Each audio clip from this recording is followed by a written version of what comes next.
Exercise 716 talks about patents and recording the amortization of a patent. Now remember, when you're using a patent, when you recognize the amortization of the patent expense, it goes directly to the patent account and not to an account like accumulated depreciation. So when I'm doing patents, I always like to keep a little T account handy of the patent because I know I'm going to need it eventually. So on January 1st of 2018, we bought this patent for $237,000.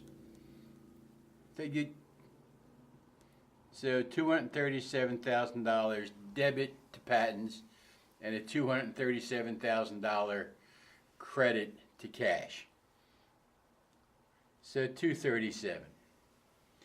Now, it tells me that the patent could be used for 20 years legally, but we really estimate that this patent will only be used for 6 more years. So we're going to take that 237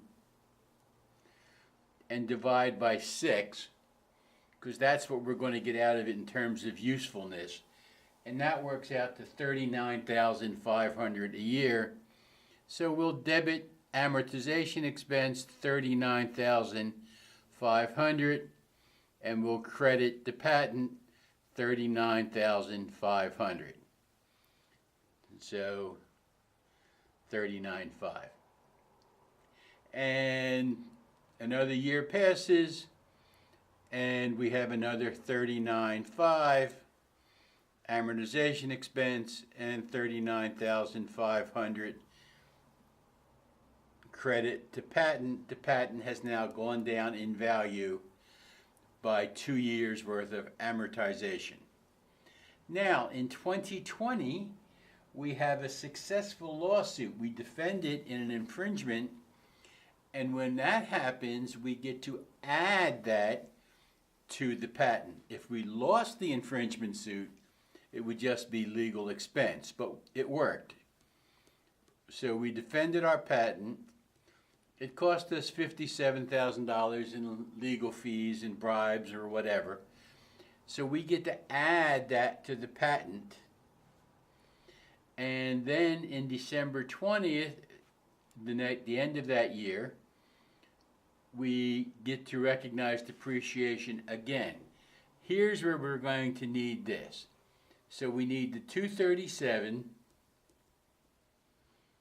plus the 57,000 minus the 39,500 for the year 1 amortization minus 39,500 for year 2 amortization. And that hasn't increased because they tell us it hasn't increased the life of the patent, so we have 4 years left. So we'll take that number and divide by 4, and when we do that,